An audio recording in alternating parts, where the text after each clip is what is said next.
Everybody, how are you doing? This is Frank with Frankly Horse Racing. We're going to do another Pace Makes the Race. I'm going to try to put these out mostly on Wednesday, and we may have two this week. I've got a couple treatments that I've got to do, so we'll see how I feel. But let's go ahead and go over one. This one here is a great example of what can happen. We've got the Belmont, let's see, the 8th race on Sunday, May 4th. Here are the prices. They come out pretty darn good with the 3 horse, who's going to be the one we're looking at paid a $19 place. I think he was 20 something to 1. Excuse me. Anyway, this was one that I saw that I really kind of liked because it fit a pattern that I like to look for, which is horses that have a very large front end advantage by the time form projections. Now, they're not always right. They're animals. They might have come back too soon, too late. Things change. However, all I can do is go with what I see. Now, again, it's a mile and 16th on the turf at Belmont at the Big A, but basically it's Aqueduct. So knowing fractions at different and watching enough races or seeing, you'll know if there's a quick fraction at Gulfstream. Would that be a quick fraction at Santa Anita or different areas? So if I'm looking over here at the time form to the right here, projection of pace, it looks pretty close for the top 3.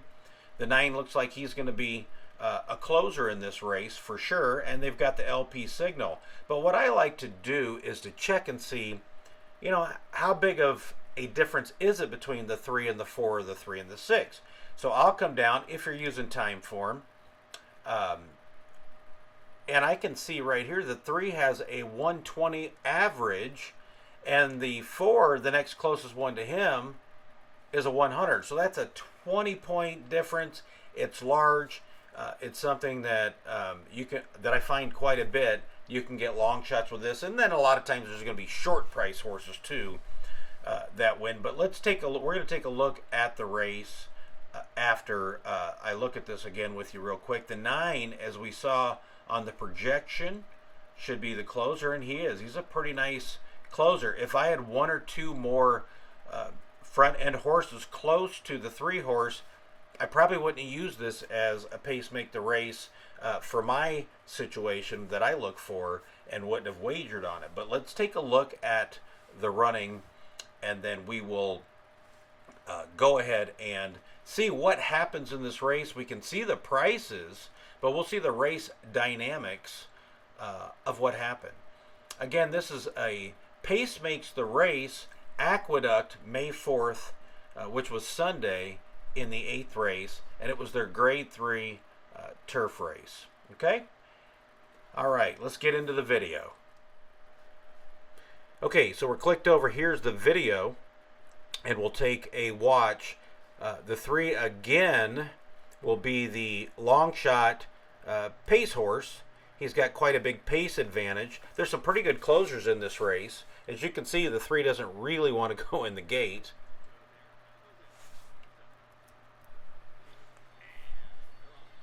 All right, and they get out pretty good. Let's turn this volume up a little bit. Now, the 3 gets out pretty decently. However, John Velasquez is going to give him a pretty good ride. As you'll see, the 4 goes out and challenges him quick. The 3 actually is faster than the 4 on most cases, on the first quarter and the second quarter. So John, as you can see, kind of grabbed him and let the 4 go on. When we see this first quarter, we'll notice that first quarter was pretty sporty, which is showing right here, which is a 22 and 3. They're going a mile and 16th on the turf. If we're at Gulfstream, no biggie. At Aqueduct, that's pretty fast. The 3 actually looks like, God, is he going to run today? The 4's got a pretty decent lead. 9 decides to go out and challenge him, and the 3 is just sitting nice and chilly. There's a good pack of horses, as you can see in the back. What I do see from the 3 here is it almost looks like John Velasquez is pushing him a little bit. So at this point, I'm not going to lie to you, I was thinking, well, he's not on the lead. He's not walking the dog. But these fractions, there's a 47 and 4. So that was a little bit slower, but that's so easily in his wheelhouse. Now they're really getting after it. He's going to get a bit of a break. because the 4 is going to go wide and take the 9 a little bit, but 9 was, I think, finished at that point anyway. But at this point, you've got a 111 and 3, and the 3 can normally run that in most all of his races. So he's hanging in there quick. Here comes the 7. The 7's going to actually come and get him over the top. But since the pace, and John rode such a smart race, with that pace, he allowed that 3 to sit behind those horses, get behind fractions that he can easily run on a normal day, and that horse must have felt good and was ready, and it gave a very nice long shot and exacta there. So that's something to look for. It's not always in the front end. A lot of times you're going to find a lot of front speed, and then they get them from the back end that'll pick it up. So this is just one on the front end, and I got to give a lot of credit to the jockey. He felt the pace. He knew that they were going way faster than what his horse normally does.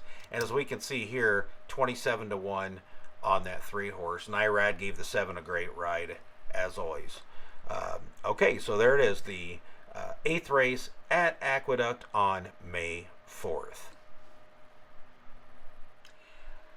All right, so we saw the video, and again, it was a little funky race that was run because the 9 should have been somewhere towards the rear, and the 3 should never have been behind him, but it worked out good. It was a great ride by the jockey, and overall, if you look at the prices, you know, you're looking at $73.50 for a $1 exacta, but really it was, you know, I rarely ever play $1 exacta, so it ended up being a fantastic price and really good show pay on there. So, again, look for those horses that have a pace advantage either on the front end or the back end, and that things may set up right for them, and take a shot.